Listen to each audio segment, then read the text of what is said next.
All right, welcome to this explainer. I am so thrilled you're here today because we are tackling one of the most absolutely critical and honestly fascinating challenges in the future of digital security. Think about it. We rely on cryptographic algorithms every single day.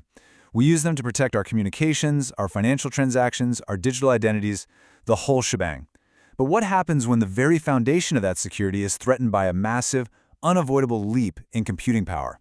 Well, that's exactly what we're going to dive into today. We're going to explore the quantum threat and, more importantly, the urgent need for what's known as crypto agility.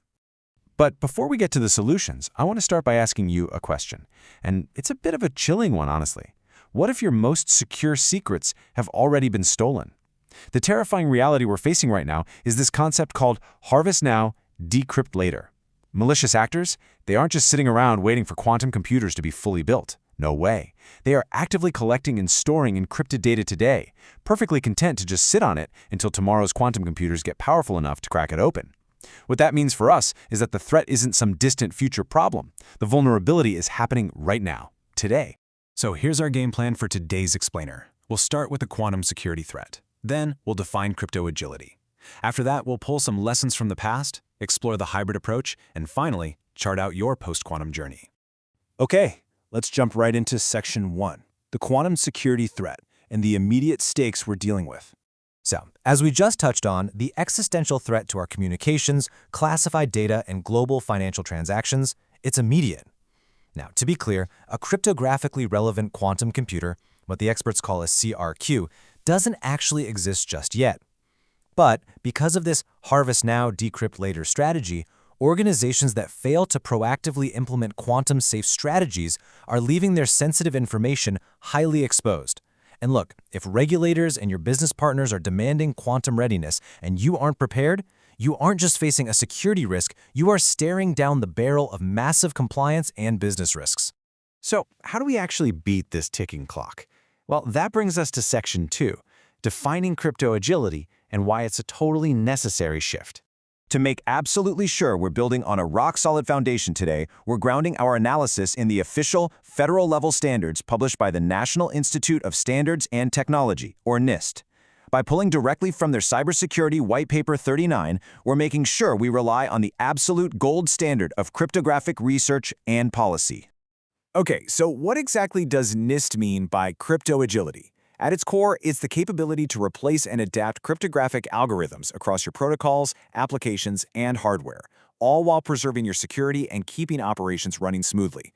In an enterprise environment, this basically means being able to seamlessly swap out vulnerable systems without crashing your network or causing some massive operational headache. It's about being resilient by design, right? Moving away from rigid, hard-coded security and adopting a flexible, modular approach where algorithms can be upgraded effortlessly. And if you're wondering why we need to act immediately, I absolutely love this quote from Michel Moscow. He's the CEO of Evolution Q and a real pioneer in quantum risk management. He says there's no free lunch. Every unit of crypto procrastination translates either into a unit of catastrophic risk or a unit of rushed migration risk. Moscow's pointing out a really hard truth borrowed from the investment world. Preparation might cost you $1 if you do it left of boom, meaning before the disaster actually strikes. But if you wait until right of boom, after your system is already compromised, you're looking at hundreds of millions of dollars. To really wrap our heads around why this shift is so vital, let's take a quick look backward. Section 3. Lessons from the past. Think about the historical timeline NIST lays out for us. Back in 1977, the Data Encryption Standard, or DES, was published. Fast forward to 1999, and growing computing power forced the industry to introduce triple DES as a sort of temporary band-aid. Then a much stronger algorithm, AES, was standardized in 2001. But here's the crazy part. Because legacy systems were so hard-coded and lacked any real agility, triple DES was heavily used all the way until it was finally disallowed in 2024. Guys, that is a 23-year transition period. When we're facing the quantum threat, where literally all public key algorithms will need to be replaced at once, a multi-decade transition is a luxury we absolutely do not have. And the technical challenges of this new transition are frankly immense. Let's put this into perspective. A traditional RSA key size of 3072 bits gives you roughly 128 bits of classical security strength.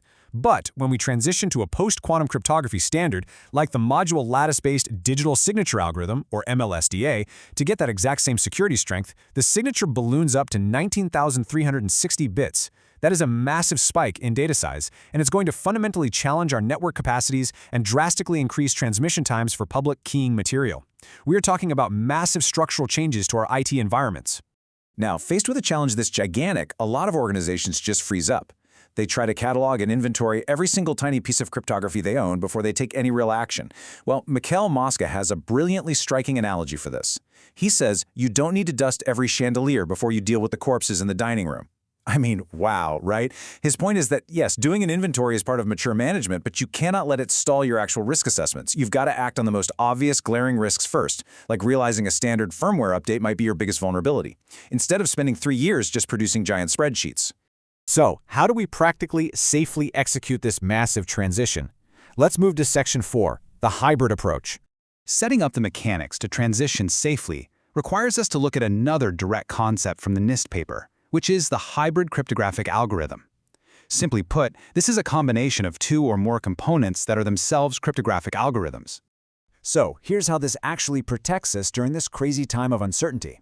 A hybrid signature algorithm, for instance, might combine a traditional algorithm that we already know and trust, like ECDSA, with a brand new post-quantum algorithm, like MLDSA. The logic here is totally built on redundancy. It's the ultimate belt and suspenders approach. We use this combined cipher suite so that if the new post-quantum algorithm turns out to have some unforeseen flaw, the traditional algorithm is still right there holding the line. And conversely, if a quantum computer eventually breaks the traditional algorithm, the post-quantum one keeps you secure. It is the perfect safety net while these new implementations mature. But to do this, we need a core structural shift in enterprise IT right now.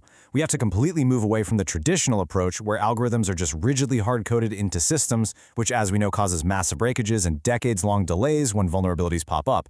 Instead, we have to adopt the agile approach. We're talking about a modular design that allows for instant cipher suite swaps, seamless algorithm negotiation, and the ability to just drop outdated tech the absolute second it becomes a liability. All right, we are in the home stretch, Section 5. Your post-quantum journey and the actionable steps you can take today.